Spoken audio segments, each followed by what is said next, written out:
Excellent. Moving on, our next presentation, again, a staple of regular conferences.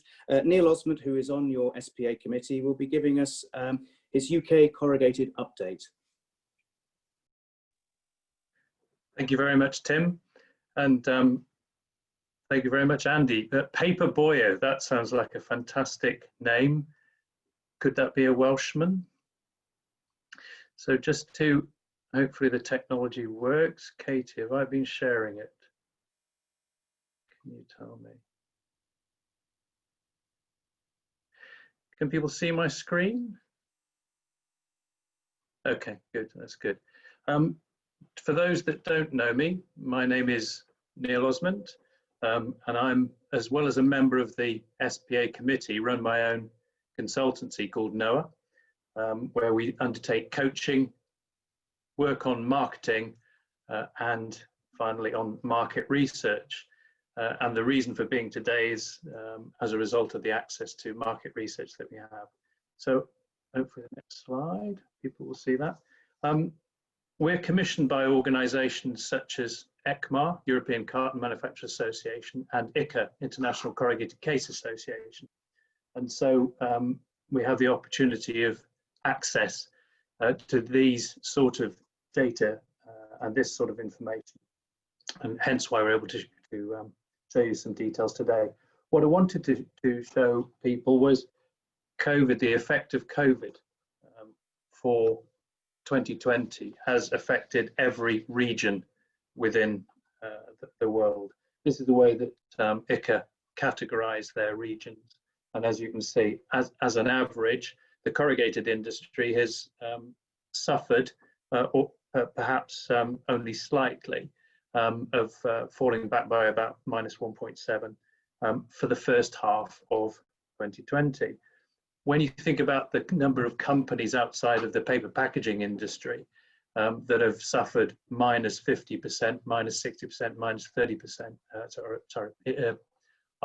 as far as 70%, or even closed, then the corrugated industry has fared relatively well.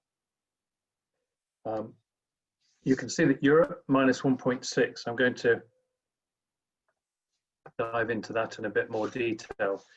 As you can see in this slide, actually, some countries have even grown during the first half of 2020. Some others have not fared quite so well, and that very much depends on the work mix within those countries. And we believe that those that have perhaps got a more industrial and a less food orientated mix have fared less well than others. You'll see Turkey at +7.4 for the first half of 2020. Turkey, just to give you a bit of perspective, Turkey has been running at over double figures, so +10, +12% in years gone by. So actually, even for Turkey to be at +7.4, relatively quieter for Turkey. And that tends to be quite a litho-lamb orientated market. So overall figures, again, are for some of the European countries are better. And overall, Europe is slightly better, faring slightly better in the first half. And the UK, as you can see there, is doing relatively well. Why is that? Well, let's take a little more look. So how has the UK been faring? Well, it's been a volatile picture. And as you can see, it's been an up and down year. Sometimes the volumes have been above last year. Some of them sometimes have been significantly above last year, in double digit in some of those last months over the summer. And there's been huge swings depending on the market sector that the corrugated companies are serving. If you drill down, there are some big differences, and particularly by end use market sector. As you can imagine, the food and drink sector are doing well. And if you listen to the Tesco announcement that was made earlier last week about the number of home delivery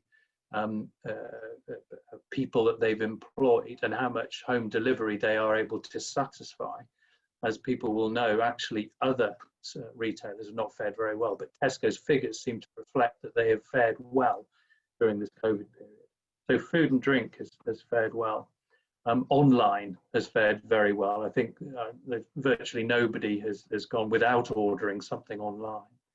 And so again, that's the second area that's not done well. Food service has done poorly, as you would imagine. Mind you, having said that, within food service, there's a massive a massive pizza supplier, forgive me, who have fared incredibly well. So even within that sector, there are sort of winners and losers. So you really have to drill down into market sectors and understand, are you servicing those people that are doing well or not so well? And industrial fared fairly poorly. There's also huge differences in work mix, and what we've seen is that die cut seems to have grown significantly and doing well. Taping, for those people that offer tape solutions, are doing very well. And O201s, conversely, I would say was volatile at best. And as I put on there, where next for 2020 for the UK? Well, I'll come back to that. In fact, I'll cover that now. We believe that actually the drivers that are encouraging growth for the corrugated industry in the UK still exist and still are strong for the latter parts of 2020. That food and drink is doing well and online is doing well.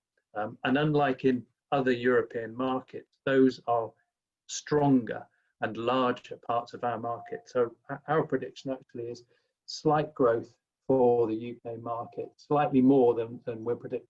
We said that the market's growing at about plus 0.2, around about this position, and we believe that it'll be about plus 0.5, which is an amazing result, considering we've just, or we're in the middle of a global pandemic. So just as a final summary, let's look here.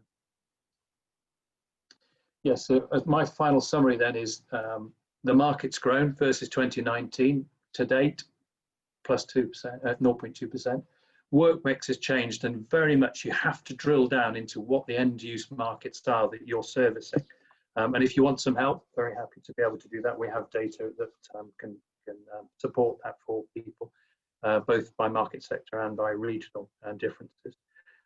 We're seeing huge climbs in some market sectors too. Die cut very buoyant, taping growing well, and O201 volatile.